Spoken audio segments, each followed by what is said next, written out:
Hello students, welcome to chemical science.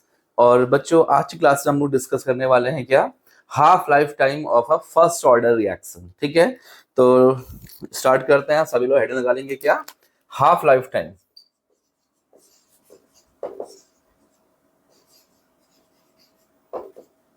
Half life time of first order reaction, first order reaction. ठीक है, half life time of first order reaction. ठीक है, चलिए।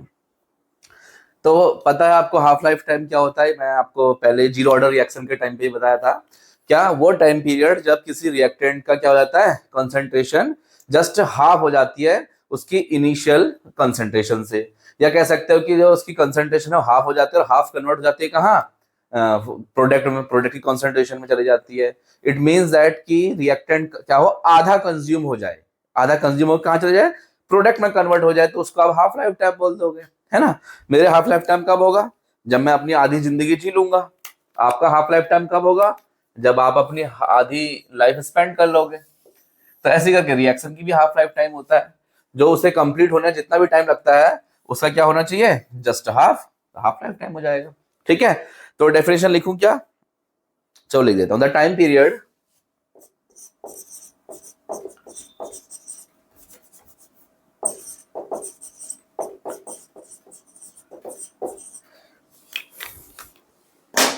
in which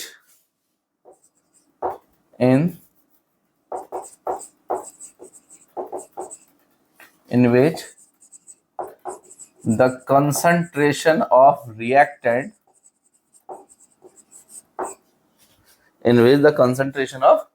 reactant remains just half of its initial concentration। समझ में आया? The time period in which the concentration of reactant remain just half of its initial concentration. ठीक है, तो अब हाफ लाइफ टाइम निकालने के लिए सबसे पहले हमें यह करना है, हम फर्स्ट ऑर्डर का हाफ लाइफ टाइम निकाल लें। तो फर्स्ट ऑर्डर की आप इंटीग्रेटेड रेट इक्वेशन लिखेंगे। क्या होती है, k equals to 2.303 upon T और log a upon a minus X, ऐसा है कुछ। ठीक है, इसको इक्वेशन 1 माने, मेरी इक्वेशन हमारी यही है। अब देखिए, मैं यहां पर करके बताता हूं आपको हाफ लाइफ टाइम क्या है। तो ए से बनता है प्रोडक्ट बी, ठीक है, या प्रोडक्ट पी लिख लीजिए। तो बताइए, जब टाइम आपका बच्चों जीरो था, रिएक्शन स्टार्ट नहीं हुई थी, तो इसकी कॉन्सेंट्रेशन क्या रही होगी, जीरो। रिएक्शन मिक्सचर में ऑब्वियस सी बात है, बनाई नहीं है। इसकी कंसंट्रेशन फुल रहेगी जितनी थी, इनिशियल कंसंट्रेशन ए मानी थी तो ए ही रहेगी। अब आफ्टर टाइम टी, और टी भी कितना, जब टी हो गया टी हाफ, इट मींस आधी रिएक्शन कंप्लीट हो गई। आधी का मतलब समझ लो, जो एक्स की वैल्यू होती है वो कितनी है इस बार यहाँ पर, a/2। इसको आप यहाँ पर चाहो तो x लिख सकते हो ब्रैकेट में। कितनी हो गई है, a/2। तो रिमेनिंग कितनी है, a minus a/2। a minus x होता है ना एक्चुअली में, तो आपका a/2 बन गया, तो यहाँ पर a/2 हो जाएगा x के बदले। ठीक है, चलिए अब इन वैल्यूज को यहाँ पुट करते हैं। क्या होता है यहाँ देखो, when a becomes a half, जब a क्या हो जाए, आधा रह जाए, या फिर x बिकम्स a हाफ, और भी लिख सकते हो, एक ही चीज है। ठीक है, तो यहां पर क्या हो जाएगा, then t becomes t half. समझ में आया, बोलो।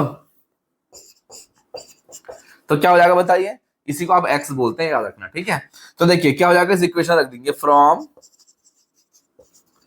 Equation 1 k equals to 2.303 upon T के बदले क्या रख देना है, टी हाफ, लॉग ए की वैल्यू बताइए, ए तो इनिशियल कंसंट्रेशन है, और एक्स कितना है इस बार आपका, ए हाफ है, तो ए माइनस ए हाफ, ऐसा ही कुछ रहेगा, है ना। तो क्या आ जाएगा देखिए, के इक्वल्स टू 2.303, इसको क्रॉस मल्टीप्लाई में भेज दीजिए। ठीक है, T half equals to 2.303 upon K log A upon A minus X, कितना होगा, A minus A half, it becomes again A half. A से ए कैंसिल हो जाएगा। ठीक है, उसको नोट करना है, कहीं साइड में कर लीजिएगा, जरूर करना है भाई, आप बच्चों भूल जाओगे कहीं बाद में। तो क्या हो जाएगा बताइए, टी हाफ इक्वल्स टू क्या है, 2.303 upon K log A upon A half. ठीक है, तो ए अपॉन ए हाफ मतलब ये ए से ए कैंसिल आउट हो जाएंगे, तो क्या बच जाएगा यहाँ पर log 2। और log 2 की वैल्यू क्या होती है, 0.3010। यस, वैल्यू को रख दीजिए, T half equals to 2.303 0.3010 upon K. इनको मल्टीप्लाई कर लेंगे क्या आएगा, 0.693 आ जाता है बच्चों। ठीक है, आप करके देख लीजिएगा, 0.693 अपॉन के, ये है आपका टी हाफ। देखा, ठीक है, ओके। तो इसको आप यहां पर मेंशन कर लीजिए कहीं, क्या log 2 इक्वल्स टू 0.3010 होता है। हालांकि ये अभी याद आ जाएगा आपको, बहुत सारे क्वेश्चन जो करने हैं हमको। तो T half equals to 0.693 upon K. तो ये इसका क्या होता है बच्चों, हाफ लाइफ टाइम पीरियड होता है। आपको कुछ अच्छा कुछ दिख रहा है इंटरेस्टिंग सा इसमें? मुझे तो बहुत इंटरेस्टिंग एक चीज दिखाई पड़ रही है, वो ये कि जो फर्स्ट ऑर्डर का जो हाफ लाइफ टाइम होता है ना, वो किसी भी कॉन्सेंट्रेशन टर्म पे डिपेंड नहीं करता। देखो उसमें ना रिएक्टेंट की कॉन्सेंट्रेशन ना प्रोडक्ट, वैसे तो रिएक्टेंट की आती है, तो टी हाफ की वैल्यू जो है रिएक्टेंट की कंसंट्रेशन पे डिपेंड नहीं करती है। क्या होती है, देखो ये एक नंबर है कांस्टेंट, ये रेट कांस्टेंट, तो कांस्टेंट। तो टी हाफ क्या होता है, इसका फर्स्ट ऑर्डर के लिए कांस्टेंट वैल्यू देता है। क्लियर हुई बात? तो rate of concentration of reactant पे ये वैल्यूज डिपेंड नहीं करती हैं। इसको हटा दूं बच्चों, नोट कर लिया होगा ना, नोट कर लीजिएगा प्लीज। मैं अब उस बात को लिख दे रहा हूं जो कि मैंने आपको अभी बताई। क्या बताया मैंने आपको, ठीक है? This equation shows that the half life time of a first order reaction, मैं लिख देता हूं, ठीक है? कोई भी इक्वेशन बना लीजिए, कौन सी बना दूं, 3 बनाया था, ठीक है? तो इक्वेशन 3 यहाँ पर आपका सब मेंशन करना पड़ेगा बच्चों, ये स्टेटमेंट एग्जाम में आएगा, ठीक है? क्या इक्वेशन 3 इज shows that, क्या शो करती है बताइए, the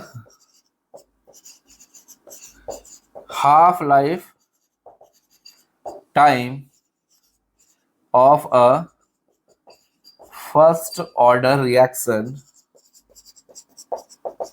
the half life time of a first order reaction is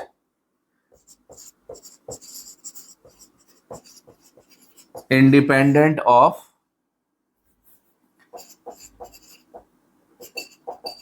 initial concentration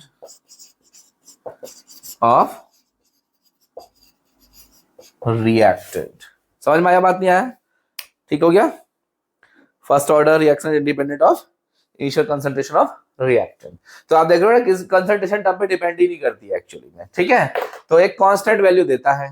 तो ये स्टेटमेंट आपका एग्जाम में कई बार कहा गया है कि prove that the half life time of first order reaction is independent of the initial concentration of reactant. तो आपको इसे प्रूव करना पड़ेगा बच्चों वहां पर। क्लियर है? बोलो यार, ठीक है। चलिए अब ऐसा करते हैं, मैंने आपको शायद इसके एग्जाम्पल नहीं बताए आई थिंक, ठीक है? तो एक दो एग्जाम्पल देख लेते हैं फर्स्ट ऑर्डर रिएक्शन के। वैसे अगर आपको याद है तो शूडो ऑर्डर रिएक्शन में आपको बताया था मैंने ना, उन्हीं एग्जाम्पल को दोबारा लिख लीजिए। नहीं लिख रहे तो मैं लिख देता हूँ, चलो। Example of first order reaction है, क्या था? एक तो सुक्रोज का हाइड्रोलिसिस था, sucrose you know C12H22O11 plus H2O, acidic medium में होती है reaction. C6H12O6 plus again C6H12O6, glucose और एक क्या है, फ्रक्टोज है बच्चों, ठीक है? एक एग्जांपल। दूसरा एग्जांपल क्या हो सकता था, वो हाइड्रोलिसिस ऑफ ईस्टर, वो भी हमने पढ़ा था। तो ईस्टर क्या है आपका, CH3COO C2H5 plus H2O, acidic medium में होता है ये भी। और क्या बनता है यहाँ पर, CH3C11O OH और plus C2H5OH, acid plus alcohol. तो ये दोनों एग्जांपल नोट कर लीजिए, दोनों क्या है, फर्स्ट ऑर्डर की रिएक्शन है, फर्स्ट ऑर्डर काइनेटिक्स को फॉलो करते हैं। क्लियर है? अरे बोलो यार, ठीक है ना? चलिए तो उसको हटा दूं अब मैं। अब ऐसा करते हैं बच्चों, कुछ एक दो बड़े इजी से हाफ लाइफ टाइम के न्यूमेरिकल्स हैं, ठीक है? तो वो भी इसी लेक्चर में हम कंप्लीट कर लेते हैं, half life half life time के साथ ही कर लेते हैं उसे भी, ठीक है। तो इसको हटाया। देखिए बच्चों, तो हमारे पास एक क्वेश्चन है, बहुत इजी क्वेश्चन है। लिखा है compound A decompose to form B and C. एक कंपाउंड ए है, ठीक है, कंपाउंड ए है जो डिकम्पोज होता है और बी और सी फॉर्म करता है। And the reaction is of first order, first order को फॉलो करती है। और लिखा है at 25 degree Celsius the rate constant is 0.450 second inverse, calculate half life time. ठीक है। अब एक इंटरेस्टिंगली मुझे कुछ दिखाई पड़ रहा है, देखो क्या है। हमने हालांकि क्वेश्चन में मेंशन है B and C at the reaction is of first order. अगर वो कहीं कहीं पे क्या करेगा ना, ये इस लाइन को स्किप कर देगा, नहीं लिखेगा फर्स्ट ऑर्डर। तो आपको जो रेट कांस्टेंट दे रखा है ना, उसकी यूनिट को देख के समझना पड़ेगा कि इसका ऑर्डर क्या है। तो आपको दिख रहा है यूनिट क्या है, सेकंड इनवर्स। और आपको पता है कि सर ये तो क्या है, फर्स्ट ऑर्डर का रेट कांस्टेंट का यूनिट होता है। तो अंडरस्टूड है कि ये फर्स्ट ऑर्डर को फॉलो करती है, ठीक है। कैलकुलेट हाफ लाइफ टाइम, चलो very good, calculate half life time करना है। तो सबसे पहले आपको क्या दे रखा है, मुझे पहले ये बताइए। ठीक है, ए डिकम्पोज होकर बी और सी बनाता है, रेट कांस्टेंट की यूनिट दे रखी है, वैल्यू दे रखी है 0.450 सेकंड इनवर्स। अब तो इसमें बचा ही कुछ नहीं एक्चुअली में, टी हाफ निकालना है ना। तो फॉर्मूला पता है ना, टी हाफ इक्वल टू क्या था, अभी हमने ड्राइव किया 0.693 अपॉन के। अच्छा देखो, कई बार टी हाफ, कई बार टी 50% भी लिखा आएगा, एक ही बात है ऑब्वियसली, है ना। तो 50% इक्वल टू कितना आएगा, 0.693 अपॉन के 0.450 ये आ जाएगा, ठीक है। तो टी 50%। अब आप इसको कैलकुलेट करेंगे, तो मैं नहीं करूंगा क्योंकि टाइम कम है। तो 1.54 सेकेंड आ जाएगा, ये लीजिए। बोलो सही है, ठीक है ना। तो ये इसका आंसर आ गया, ठीक है बच्चों, इजी था ना। अच्छा ठीक है, इसको हटाऊं और क्वेश्चंस देखते हैं, ठीक है। ज्यादा नहीं, 2-3 क्वेश्चन देख लेते हैं इजी इजी वाले। मुझे लगता है कि क्वेश्चन लिखने में मुझे ज्यादा टाइम लगा एज कंपेयर टू आंसर निकालने में।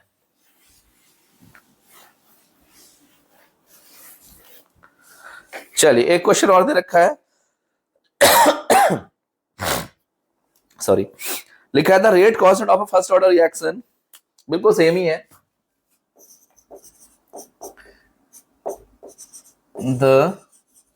ये एक्चुअली में केयू में आया हुआ है 2012 में, ये क्वेश्चन है ना, 1 नंबर में आया होगा, इससे ज्यादा की उसकी वैल्यू है नहीं। The rate constant of a first order reaction, the rate constant of a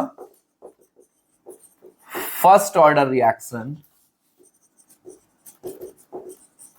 is 1.54 10 to the power minus 3 is 1.54 10 to the power minus 3 second inverse. याद से लिखना है unit. Calculate its half life, calculate T half. चलो भाई, अब video करो pause और इसका आंसर निकालो। हो गया होगा। तो टी हाफ इक्वल्स टू कितना आ गया, आधे बच्चे तो कर भी नहीं रहे होंगे, ठीक है। तो टी हाफ इक्वल्स टू क्या आता है आपको पता है ना, 0.693 अपॉन के की वैल्यू आपको रेडीमेड दे रखी है, कोई टेंशन ही नहीं है। T half equals to 0.693 upon 1.54 10 to power minus 3 second inverse. तो ये वैल्यू उसको पूरा करके आ जाएगा कितना, 4.5 10 to power 2, 4.5 into 10 to power 2 क्या, इसको ऊपर ले जाओगे ना second. This is T half. कितना इजी क्वेश्चन है बताओ। अब तो नहीं कराना, ऐसा 2012 में क्वेश्चन आया था केयू में। केयू मतलब कोआ यूनिवर्सिटी, लेकिन किसी भी यूनिवर्सिटी में आ सकता है।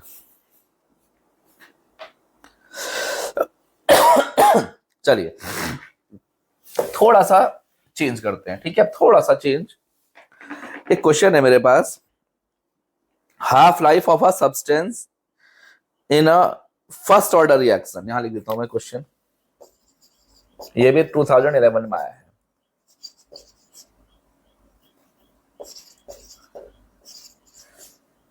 half life of a substance in a first order reaction is, in a first order reaction is कितनी है? 15 मिनट। कितनी है? 15 minute. Calculate its rate constant. Calculate its rate constant. ठीक है, अब देखो इसमें थोड़ा सा चेंज कर रखा है, उल्टा कर दिया। आप इस बार आपको के हाफ दे रखा है, सॉरी टी हाफ दे रखा है, और रेट कांस्टेंट मतलब के पूछ रहा है। ठीक है, तो एक चीज याद रखें आपको, देखो यहाँ पर उसकी जो यूनिट है ना, मिनट दे रखी है, टाइम की यूनिट। तो जरूरत नहीं है आप सेकंड में निकालो, आप मिनट में भी निकाल सकते हो, और आपकी इच्छा करिए आप सेकंड में भी निकाल सकते हो, कोई दिक्कत ही नहीं है। ठीक है, वैसे कोशिश तो ये करनी चाहिए जो यूनिट दे रखी है क्वेश्चन में वही करके दे दो तो ज्यादा अच्छा रहेगा, है ना। चलिए कर लेंगे ना फिर आप लोग इसको, या भी मैं ही करूं? देखो क्या है हमें दे रखा है, आपको पता है T half equals to 0.693 upon K, ये दे रखा है के पूछा है, तो K equals to 0.693 upon T half. T half कितना है? 15 मिनट। ठीक है, आप इसको कर लीजिए, कितना आ जाएगा ये? देखो ये आ रहा है कितना? 46.2 इंटू 10⁻³ मिनट इनवर्स। ठीक है, आपकी इच्छा है, अगर आपकी इच्छा कर रही है सर मैं सेकंड में करूंगा, इट्स ओके, पहले सेकंड में चेंज कर लो, क्या फर्क पड़ता है ना। तो by multiplying of 60 then it will convert into second. ठीक है, हो जाएगा ना ऐसा। चलिए, तो ये कुछ क्वेश्चंस थे, बहुत ही लो लेवल के क्वेश्चंस कह सकते हो, समझ में आ रही बात। चलिए और कुछ देखना है?